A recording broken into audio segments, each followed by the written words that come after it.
রাষ্ট্র তার একজন নাগরিককে নিরাপত্তা দিতে পারে নাই এবং তার রাষ্ট্রের ব্যর্থতার কারণে ওই লোকের ক্ষতিগ্রস্ত হয়েছে, সে ক্ষতিপূরণ কে দিবে? দিবে রাষ্ট্র? এ কোন জঙ্গল রাজ্যে আমরা আছি এখন?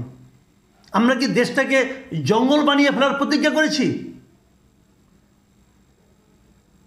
প্রিয় দর্শক, আমি খুবই হতাশ এবং খুবই দুঃখিত। কি বলবো? আবার দেখবেন এরও পক্ষে কিছু লোক দাঁড়ায় যাবে।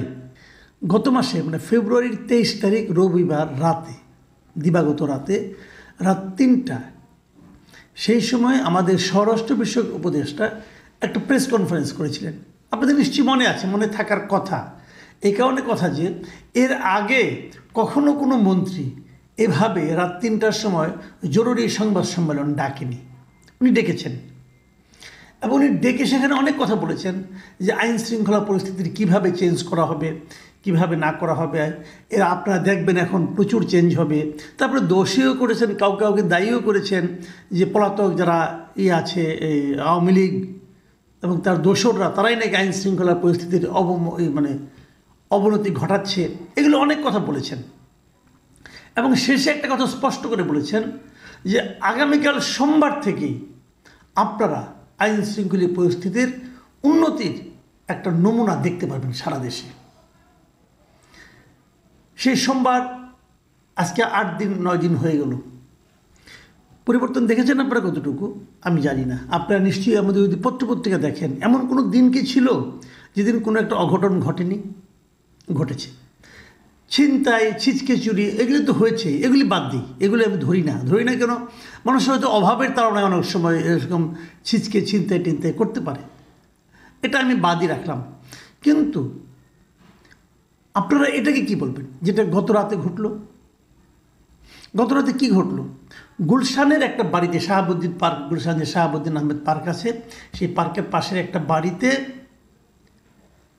এইচটি ইমামের ছেলে সাবেক সংসদ সদস্য তানভীর ইমাম থাকেন, এই ধরনের একটা গুজব ছড়ানো হয়েছে এবং ছড়িয়ে বলা হয়েছে সেই বাসায় অনেক আওয়ামী লীগের অনেক বড় বড় যাদের নাকি যাদের বিরুদ্ধে গ্রেপ্তারি পরোয়ানা আছে, তারা সেখানে লুকিয়ে আছেন। বলা হয়েছে সেখানে প্রচুর অস্ত্র আছে। বলা হয়েছে 200-300 কোটি টাকা সেখানে লুকিয়ে রাখা হয়েছে। এগুলো বলে প্রায় 100 খানেক লোক ওই বাড়িতে ঢুকে পড়ে দরজা ভেঙে, কেয়ারটেকার মানা করেছে, কেয়ারটেকার বারবার বলেছে যে এই বাড়িতে এইচটি ইমামের ছেলে থাকেন না। উনি বারবার বলেছেন, কার কথা কে শুনি। ভেঙে ঢুকে তারা ওইখানে তছনছ করেছে পুরো বাড়ি। আলমারি খুলেছে, ওয়ার্ড্রপ খুলেছে, এইটা খুলেছে, সব তছনছ অবস্থা একটা। আবার ওইটা আবার আমাদের মিডিয়াগুলো আমি একটু হেসে নিলাম, কিছু মনে করবেন না, আমাদের মিডিয়াগুলো দায়িত্ববান মিডিয়া যারা, আমাদের মিডিয়াগুলো সেটাকে লাইভ সম্প্রচার করেছে। আবার আমি মিডিয়াকে একদিক দিয়ে আমি ধন্যবাদও দিচ্ছি এই কারণে, লাইভ সম্প্রচার করার কারণে বাংলাদেশের মানুষ, জনগণ দেখতে পেরেছে এরা কারা, এরা কী ধরনের লোক, এদের চেহারা, ছবি, কথাবার্তা কী, মোটামুটি একটা ধারণা কিন্তু পাওয়া গেছে। এই লোকগুলো তছনছ করেছে। আমি হঠাৎ করে একটা টিভিতে দেখলাম যে সমস্ত লোকের সঙ্গে 2-1 পুলিশকেও দেখলাম আমরা, পুলিশ সেখানে আছে। তারা কি করলো আমি জানি না, থামানোর চেষ্টা করলো নাকি ওদের সহযোগিতা করলো বলতে পারবো না। এই ঘটনা প্রবাহ ঘটে যাওয়ার পরে জানা গেল না এই বাড়িতে এইচটি ইমামের ছেলে থাকে না। এই বাড়িতে যে ভদ্রমহিলা থাকেন উনি এইচটি ইমামের ছেলে, এই যে তানভীর ইমাম, তার ওয়াইফ ছিলেন, সেটাও প্রায় 2 দশকেরও বেশি সময় আগে। তারপর তাদের সঙ্গে সেপারেশন হয়ে গেছে, অনেক কিছু হয়ে গেছে। তাহলে এই অভিযোগটাই বা কে তুলল? আর এই অভিযোগ উস্কানিতে পা দিয়ে এত লোকই বা সেখানে কেন গেল? তারপর গভীর রাতে, আরও গভীর রাতে ওখানে আর্মি গিয়েছে, যে শেষ পর্যন্ত তারা ওখান থেকে 3 জন লোককে গ্রেপ্তার করেছে এবং গ্রেপ্তার করে বলছে যে এই 3 জনের মধ্যে একজন নাকি আগে এই বাড়ির কেয়ারটেকার ছিল, অন্য 2 জন বা বাবা পুত্র এবং পিতা পুত্র আছে, এরা নাকি এগুলো উস্কানিটা এরা মূলত দিয়েছে। কেন দিয়েছে কি সমস্যা, এটা পরে হয়তো উদ্ধার হবে। তো এখন এই ঘটনাগুলি ঘটে গেলো। এখন আমার কথাটা কোথায়? আমি কিন্তু এই ঘটনা, এটা তো খারাপ ঘটনা, অবশ্যই পুলিশ তারই করবে, পেছনের কারণ উদ্ঘাটন করবে, সবই করবে। কিন্তু আপনারা একটা কথা বলেন যাদের বাড়িতে ঘটনাটা ঘটলো তারা, আপনি ভাবেন তো একবার, এই 100 জন লোক আপনার বাড়ির সামনে চলে এসেছে, এসে বলছে এই বাড়িতে আওয়ামী লীগের লোক আছে, বলছে এই বাড়িতে অস্ত্র আছে, বলছে এই বাড়িতে 200-300 কোটি টাকা আছে। বাড়ির ভেতরে আপনি বসে আছেন, অথবা আপনার স্ত্রী বসে আছে, অথবা আপনার পুত্র কন্যারা বসে আছেন। আপনাদের কি করণীয়? প্রায় আধা ঘন্টা ধরে তারা বাড়ির সামনে হইচই করেছে, ভাঙচুর করেছে। নিশ্চয়ই আপনারা ফোন দিবেন। কাকে ফোন দেবেন? পুলিশকে ফোন দেবেন, 999-এ ফোন দিবেন। তাহলে এরা এই আধা ঘন্টা ওখানে বসে থেকে স্লোগান দিয়ে তারপর দরজা ভেঙে উপরে উঠতে উঠতে তারও অনেক আগেই তো পুলিশের চলে আসার কথা। পুলিশ কেন ঘটনা প্রবাহ শেষ হওয়ার পরে আসলো? আর্মি কেন ঘটনা প্রবাহ শেষ হওয়ার পরে আসলো? এই প্রশ্নগুলো আপনার লাগে না? তারপরে ভাবেন যে আপনাদের মেন্টাল অবস্থাটা কি।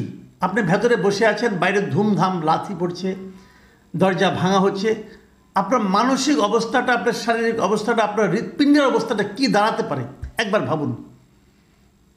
অথচ এটা কিভাবে হতে পারে? এটা হওয়া খুব কঠিন, তাই মনে করছেন আপনারা? না, ঘটনাটা তা না, এটা হওয়া খুব কঠিন না। এটা হওয়া বাংলাদেশে এখন এই সরকারের আমলে, এই সরকারের আইন শৃঙ্খলার উপর যে নিয়ন্ত্রণ, তার কারণে এই ধরনের ঘটনা পৃথিবীর সমস্ত দেশের জন্য কঠিন হলেও আমাদের দেশের জন্য এটা খুব সহজ। কিছুই বলার দরকার নেই। মাত্র 10-12 জন লোক যে একটা বাড়ির সামনে বলবে যে এই বাড়িতে আওয়ামী লীগের লোকজন পালিয়ে আছে, এই বাড়িতে অমুক মন্ত্রী পালিয়ে আছে, এই বাড়িতে আওয়ামী লীগের লোকজন অস্ত্র লুকিয়ে রেখেছে, এই বাড়িতে আওয়ামী লীগের লোকজন 500-600 কোটি টাকা লুকিয়ে রেখেছে, চলো ভাঙি।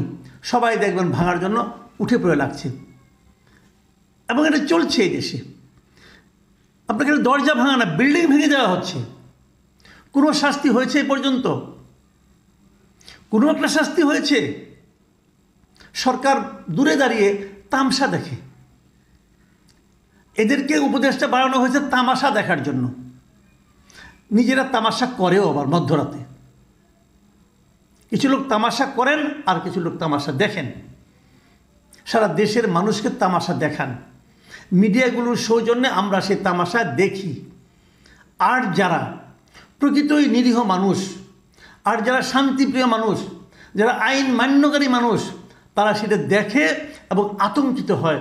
এ কোন দেশে, এ কাদেরকে আমরা দায়িত্ব দিয়েছি এই দেশ চালানোর জন্য? আরে কী চালাচ্ছে? আপনি বলবেন এ ধুর, এগুলি কোনো বিষয় না। 2 দিন আগে তো বিবিসির কাছে আমাদের প্রধান উপদেষ্টা বললেন দেশের আইন শৃঙ্খলা পরিস্থিতি খুব ভালো, বলেছিলেন না? আমি প্রধান উপদেষ্টাকে জিজ্ঞাসা করতে চাই, ভাই আপনি একজন গুরুত্বপূর্ণ ব্যক্তি ছিলেন, অনেক দিন ধরে এখনও আছেন, আপনি দেশের দায়িত্ব নিয়েছেন, সরকার চালানোর দায়িত্ব নিয়েছেন, কালকের এই দৃশ্য আপনি দেখেননি? একটা বাড়িতে যে এই যে ভাঙচুরটা করা হলো, আপনি দৃশ্যটা আপনি চোখে পড়েনি? আপনার কাছে কী মনে হয়েছিল? আপনি কি ভুলে গেছেন যে আওয়ামী লীগ আমলে আওয়ামী লীগ সরকার আপনার উপর কী করতো? ভুলে গিয়েছেন আপনি এগুলো? আপনার তখন মানসিক স্ট্যাটাসটা কী ছিল? আপনার মানসিক অবস্থাটা কেমন ছিল? নাকি আপনি সেই মানসিক অবস্থাটা সকলের মধ্যে ছড়িয়ে দিতে চান? এটি আপনার মোটো, যেটা নাকি শেখ হাসিনার ছিল। শেখ হাসিনার বাবা মা সবাইকে, পরিবারকে কিছু লোক হত্যা করেছিল, এবং উনি হয়তো মনে করতেন এই দেশের মানুষই তাদের হত্যা করেছে, অতএব এই দেশের মানুষের মধ্যে উনি আতঙ্ক ছড়িয়ে দেওয়ার চেষ্টা করেছিলেন। যে সেই কাজটাই কি আপনি করছেন? যে পুরো দেশের মানুষকে দেখাচ্ছেন, দেখো শেখ হাসিনা যখন আমাকে এরকম টর্চার করেছে, আমাকে এরকম 8 তলা 9 তলা পর্যন্ত হেঁটে উঠতে বাধ্য করেছে, তখন আমার মনে কী চলেছিল ওটা তোমরা তো বুঝবা না, আসো বুঝাই দিই।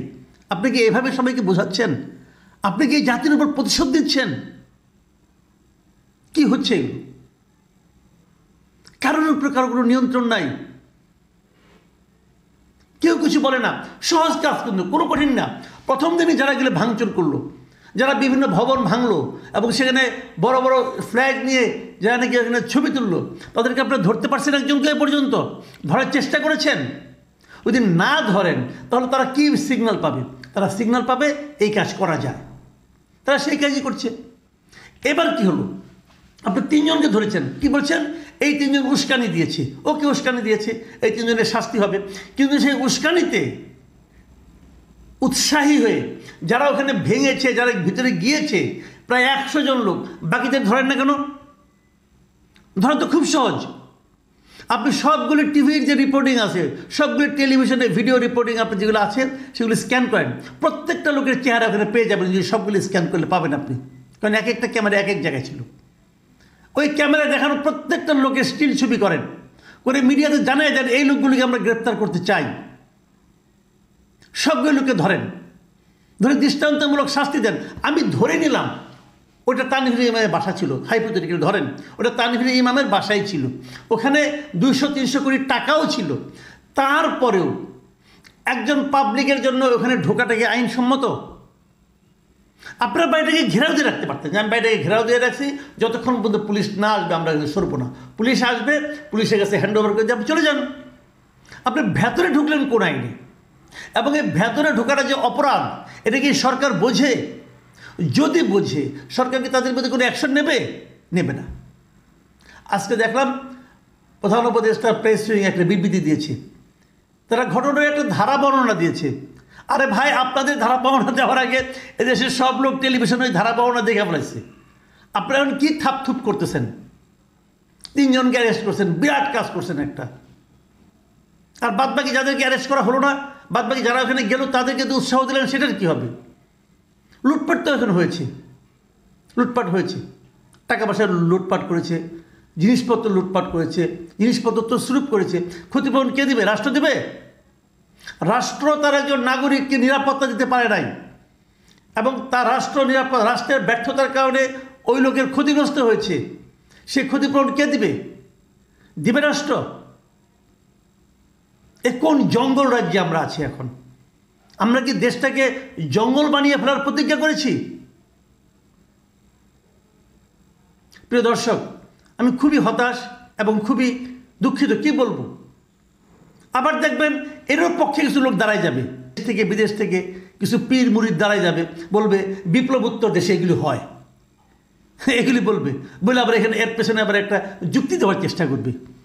এই তো দেশের অবস্থা। প্রিয় দর্শক,